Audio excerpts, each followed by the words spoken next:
verse number 44.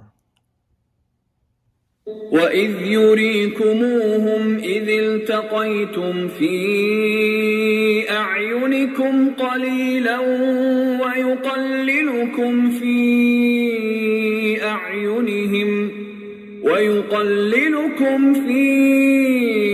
أَعْيُنِهِمْ لِيَقْضِيَ اللَّهُ أَمْرًا كَانَ مَفْعُولًا وَإِلَى اللَّهِ تُرْجَعُ الْأُمُورُ.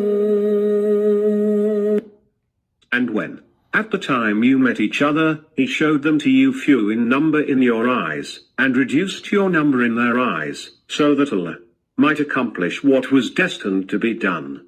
And to Allah all matters are returned. يا أيها الذين آمنوا إذا لقيتم فئة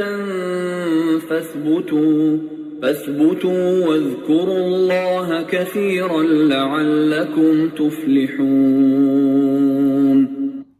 O you who believe, when you face a group in battle, stand firm and remember Allah abundantly, so that you may be successful. وَأَطِيعُوا اللَّهَ وَرَسُولَهُ وَلَا تَنَازَعُوا فَتَفْشَلُوا وَتَذْهَبَ رِيحُكُمْ وَاصْبِرُوا إِنَّ اللَّهَ مَعَ الصَّابِرِينَ. Obey Allah and His Messenger, and do not quarrel with each other, lest you should lose courage, and your prowess should evaporate, and be patient. Surely Allah is with the patient. This verse 44, 45, and 46, there's certain a message. The most important thing is Allah subhanahu wa ta'ala says that they were seeing you as more than, as I mentioned earlier, that when you met in the battlefield, they were seeing you coming multiplying and more coming, as they never thought that there were many numbers. Actually, those were the angels, and Allah made them appear to the disbeliever. And in the battlefield, Muslims were seeing the kuffar looking less in number, and many of them just rushed and ran away. Then Allah subhanahu wa ta'ala in verse number 45 saying, O you who believe, إِذَا لَقَيْتُمْ فِئَةً فَاثْبِتُوا. And whenever you come and face a group on the battlefield, it's steadfast and firm. And remember Allah, وَاذْكُرُوا, and remember Allah subhanahu wa ta'ala, لَعَلَّكُمْ تُفْلِحُونَ, so that you may be successful. So in the battlefield, when Muslims fight, they don't fight for the victory. They go, the Allahu Akbar is the slogan of Muslims. Allah is greatest. And in the Battle of Yarmouk, in the later time, when the Musalima Kadhab army was saying Allahu Akbar also, because he claimed to be prophet. So Prophet, the companion, this was after Prophet passed away, they used to say Ya Muhammad, so that they would know that who are the Muslim and the follower of Muhammad, peace be upon him. The next verse number 46, Allah subhanahu wa ta'ala says, وَأَطِيعُوا اللَّهَ وَرَسُولَهُ, and obey Allah and His Messenger. وَلَا تَنَازَعُوا, and do not fight and not quarrel and create dispute among each other. This is very important. The unity is obligation for Muslim. It's a fard, it's an obligation, it's a fard. فَتَفْشَلُوا, and if that you lose, in case of that, وَتَذْهَبَ رِيحَكُمْ, and your powerless, you'll become evaporate, the power of yours will become evaporate, or it will vanish. رِيحَكُمْ, and your power will be evaporated. And wasbiru, so be patient. Inna Allah ma'a sabirin, indeed Allah is with those who are patient. So Allah is commanding, obey Allah and His Messenger, do not create dispute and fall in dispute among each other. Fatafshalu, so that what will do. If you do that, you will lose courage among for yourself. So unity important. You know, we feel strong when we have a family with us. We are strong when we have a community and country together. وَتَذْهَبَ رِيحَكُمْ, that your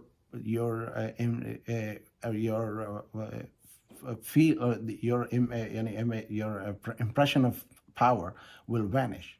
تَذْهَبَ رِيحَكُمْ.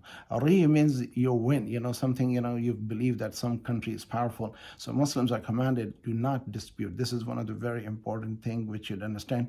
If above everything, unity is an obligation on Muslim as a community, as a nation. And today we see Muslims are divided and each one is looking for the self-interest, and non-Muslims or the enemies of Islam, they basically are buying these and influencing against each other. As we see a very poor country like Afghanistan, which was invaded by a war of the Eastern European and Russian, and second time they were invaded by NATO and America, and they both were defeated. Allah subhanahu wa ta'ala helped them because they were united. And among them, there were people who were implanted over there as a ruler and never worked. So Allah subhanahu wa ta'ala is ultimately showing they had a lot of price and sacrifices to be paid for that. Similar thing is happening in other Muslim countries. So may Allah subhanahu wa ta'ala help Muslims.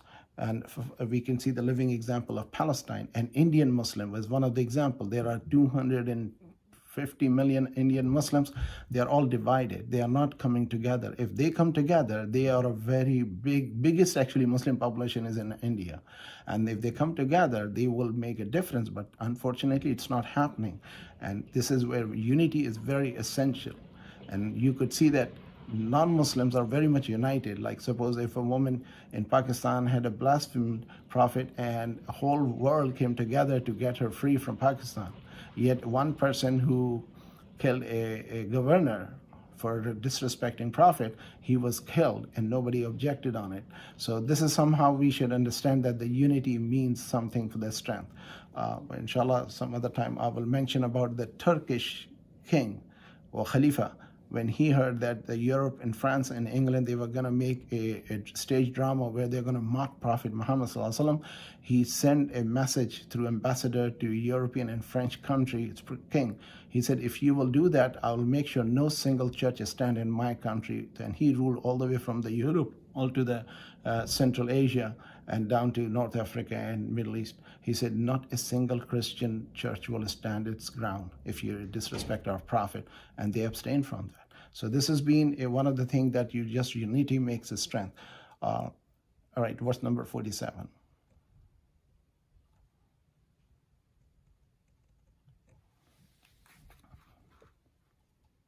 ولا تكونوا كالذين خرجوا من ديارهم بطرا ورئاء الناس ويصدون عن سبيل الله والله بما يعملون محيط.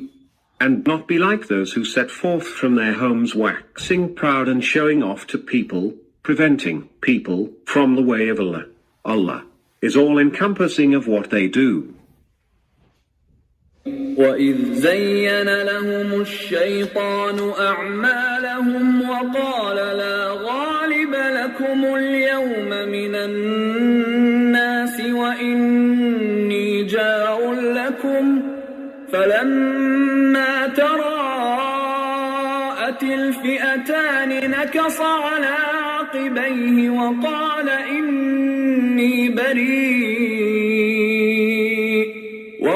إِنِّي بريء منكم إني أرى ما لا ترون إني أخاف الله والله شديد العقاب.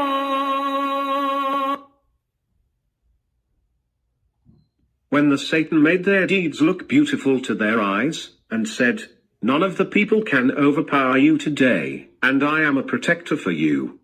But when the two groups faced each other, he turned back on his heels and said, I am quit of you. I am seeing what you do not see. I am scared of Allah, and Allah is severe in punishment.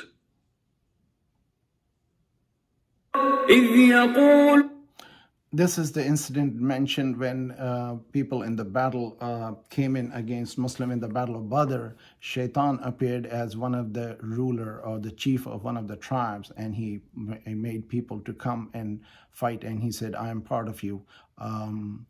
The name of that guy just slipped off my head. I'll tell you in a moment. Suraqah bin Malik was one of the tribal chiefs who had allegiance with the Meccan, and they were also a group of non-believers. Later on, Suraqah became Muslim and his tribe became Muslim. So anyhow, when they came to the battlefield, and these tribal people who were from his tribe were giving more strength to the Quraysh. And when he saw angels coming down, and these Meccans could not see, so when he saw that, and Jibreel Islam, he was in there, and he kind of ran away. When he was running away, the people says, why, you are the one who instigated us to come to the fight, and now you're running away. He said, I see what you do not see.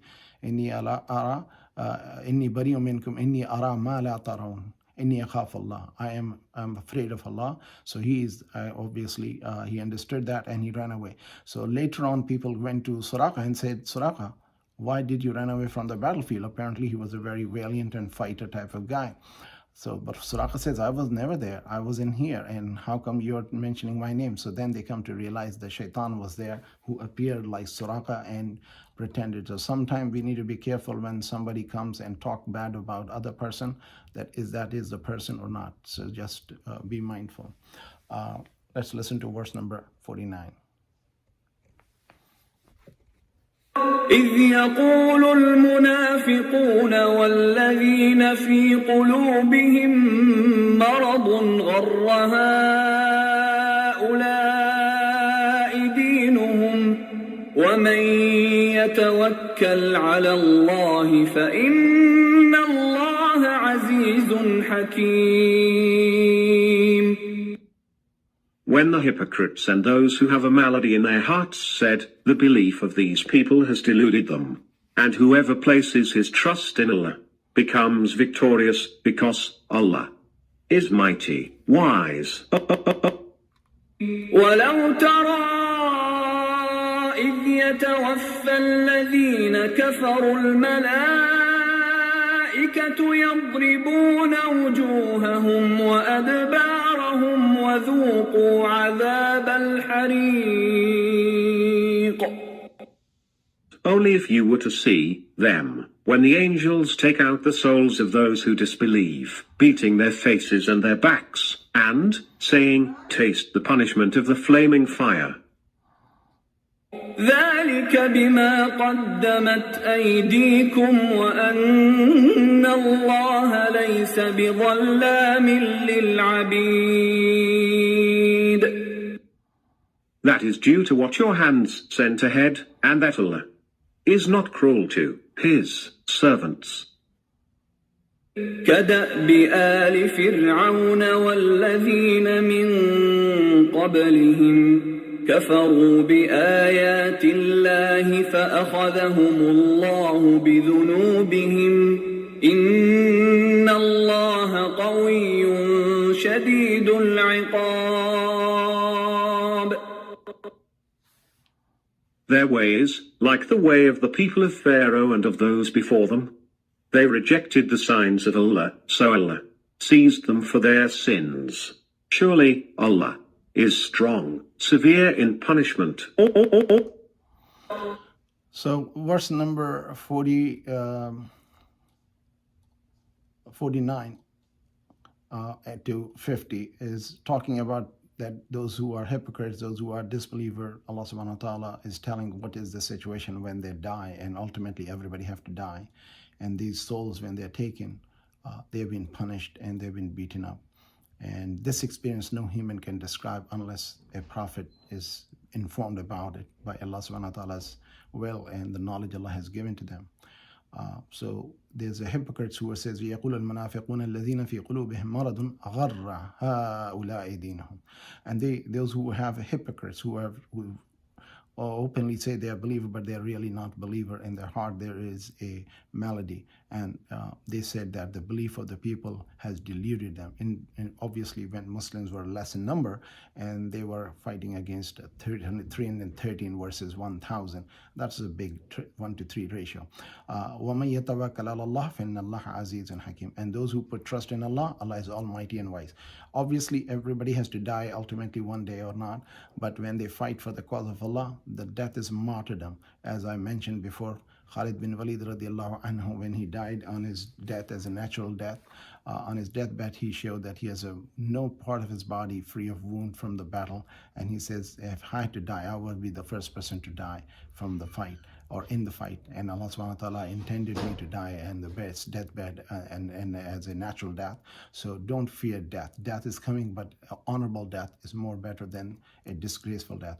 وَلَوْ تَرَى إِذْ يَتَوَفَّى الَّذِينَ كَفَرُوا وَالْمَلَائِكَةُ يَضْرِبُونَ وُجُوهَهُمْ وَأَدْبَارَهُمْ وَذُوقُوا الْعَذَابَ الْحَرِيقَ.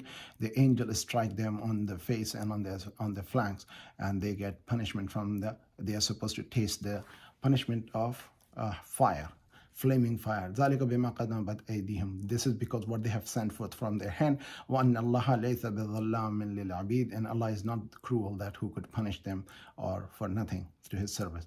Now the topic is changing about remembering and reminding about what happened to the people of Pharaoh. وَالَّذِينَ فِي قُلُوبِهِمْ كُفْرُ بِآيَاتِ اللَّهِ. Those who had a denial in their hearts from the verses of Allah. فَأَخَذَهُمُ اللَّهُ بِذُنُوبِهِمْ. So Allah took them, seized them for their punishment. Indeed, Allah is almighty and severe in the punishment. ذَلِكَ بِأَنَّ اللَّهَ لَمْ يَكُنْ مُغَيِّرًا نِعْمَةً أَنْعَمَهَا عَلَىٰ قَوْمِهِ حَتَّى يُغَيِّرُوا مَا بِأَنفُسِهِمْ. So Allah subhanahu wa ta'ala, He has conferred upon the people, unless they change their own condition, Allah does not change them. So this is one of the things which is very important to know, that Allah does not change the status of a nation till they change themselves. So ذَلِكَ بِأَنَّ اللَّهَ لَمْ يَكُنْ مُغَيِّرًا نِعْمَةً أَنْعَمَهَا. This is something very powerful word, if you could understand. Allah wants us to make a change so that He will help us to change. Let's listen to the verse number. كدأب آل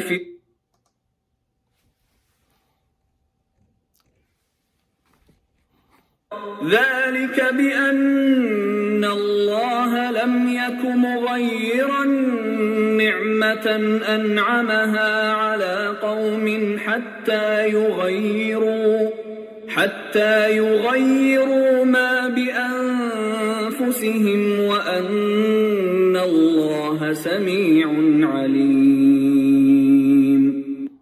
All this is because Allah is not the one who may change a favor He has conferred on a people unless they change their own condition, and that Allah is all-hearing, all-knowing.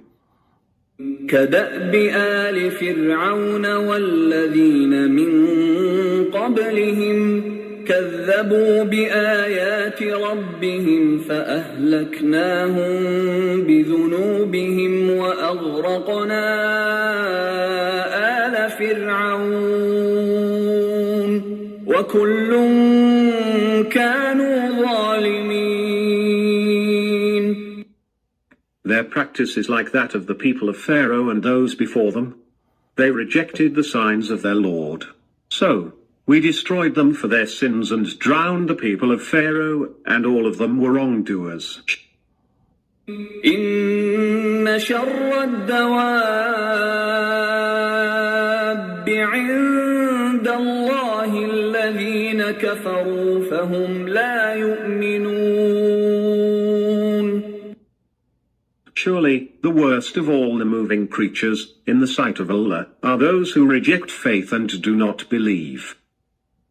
الذين عاهدت منهم ثم ينقضون عهدهم في كل مرة وهم لا يتقون. Those with whom you have entered into a treaty, then they break their treaty each time, and they do not fear Allah. فإما تثقفنهم في الحرب فشرد بهم من خلفهم لعلهم يذكرون. So, if you find them in war, deal with them in a way that those behind them have to disperse fearfully, so that they take a lesson. And وإما تخافن من قوم خيانة فانبذ إليهم على سواء إن الله لا يحب الخائنين.